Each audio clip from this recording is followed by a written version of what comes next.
already.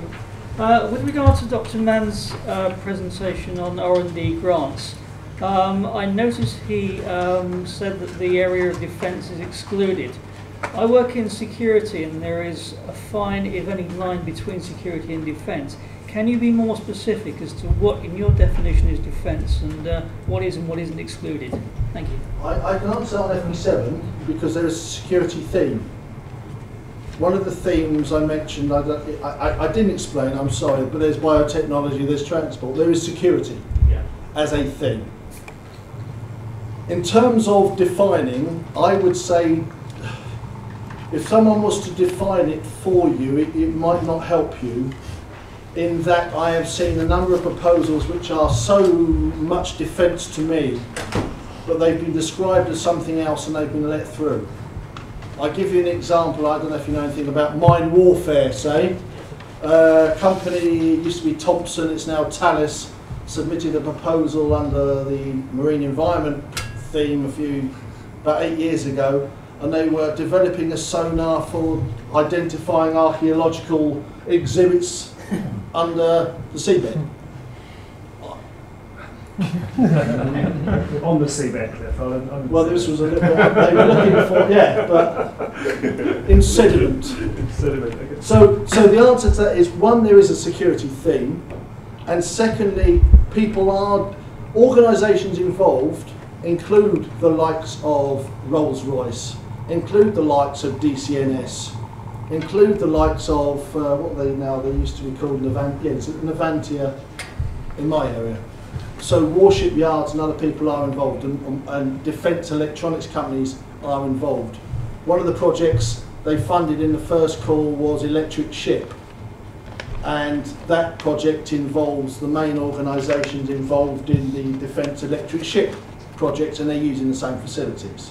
So it's a case of don't ask. What about Brandon? That was really, because you specifically excluded that, didn't you? Yeah, what we'd look for in an application, if your main commercial outlet for the technology you're developing was for standard civilian use or standard commercialisation, that was your priority commercialisation plan in your application, and obviously it's not for defence. But there could be secondary markets, much smaller and more niche for defence with long lead times.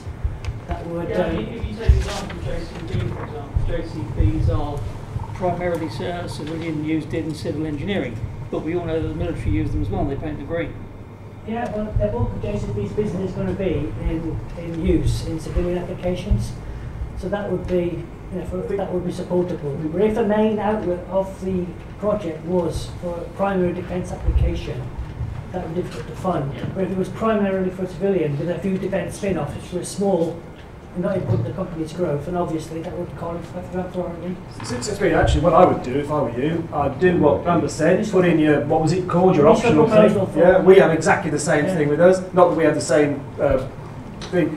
Get that optional thing in, give it a go. You get an answer in 10 days or so. Yeah, clear response. Saves you doing any more. Yeah. Is that okay? On that. Yeah, on FP7, at what point would you suggest that the collaborators on a given project start to worry about IPR issues, and in what way should they worry about IPR issues? I think they should be worrying about IPR issues right from the beginning. Right from the beginning, and that's why they're forced to now, through having to have a consortium agreement in place before the contract comes into operation. Right from the start. And does the consortium agreement, is there a template provided, or is it down to each of the... There is a model. There are models which they provide, which suggests what you might consider to address in your consortium agreement.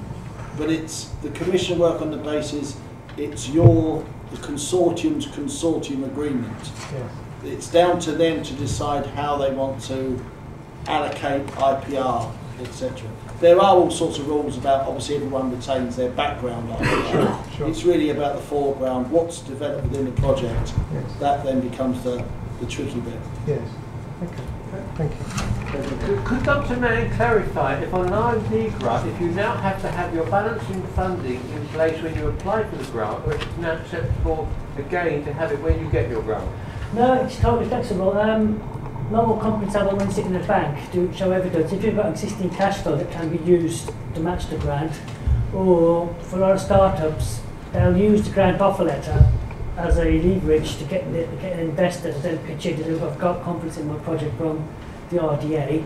You said you'd match it if I got the offer letter, and we'd make a precondition to say that we'd pay grant monies on the evidence of the funding being introduced. And that's definite, because in the past I had one turned down on all criteria, except that I was told that at the time I applied for the grant I hadn't got the balancing funding. That's now changed, has it? That's never been the case. I mean, if you had made it clear that you'd get the funding in place after the offer was made, subject to the offer, that would be considered. That would precondition that on your contract as evidence to be provided before the project starts. That's good news, thank you. So, yeah. More questions? Gosh, we've finished already. Go home early, so test match on, it must be Wimbledon. So, I was going to say something about the project. If you've got a real good DTI, a military project, there is a sort of specific sort of funding opportunity from the government, sort of via the military, and they're very sort of light touch as well.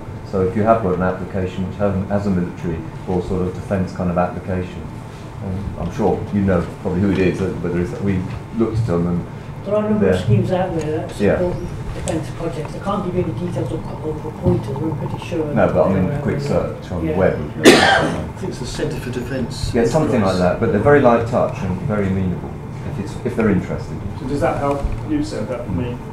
Centre for what did you say? Defence. Defence. Right. Okay. Yeah. Could be useful. You probably know about it anyway. Okay. Any more questions? FP7. Can you tell me if you have? I mean, obviously North America doesn't qualify for funding.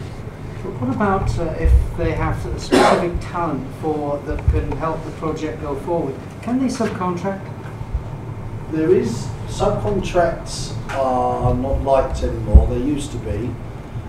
There is a clause, there is wording within the sort of the guidelines that say if in extenuating circumstances, if it is necessary to have this organisation in there, and they're only going to come in there if they get some funding, then there is a possibility. The likelihood, I'm not sure. I have seen American companies applying for the funding within the project, but there is always a clause that allows it in extreme circumstances. Now, how extreme they accept, I don't know. I mean, don't forget they can still be part of the project, and how the project decides to allocate its money. Well, but how do you allocate it within the project itself? So the coordinator gets the money basically, and there's then a side contract with all the partners, and they can decide within the partnership to reallocate money. So they don't like subcontractors anymore, because it was a situation where people were saying, well, I don't want to get on a grant basis, I'll only do it if you pay me. Well, they stopped that and said that if you're going to be a subcontractor, you have to do it on a competitive tender. So you have to demonstrate you went out to competitive tender, and you've got the best. You don't want anyone doing research as a subcontractor. They're providing a service to the project. If you see what the difference.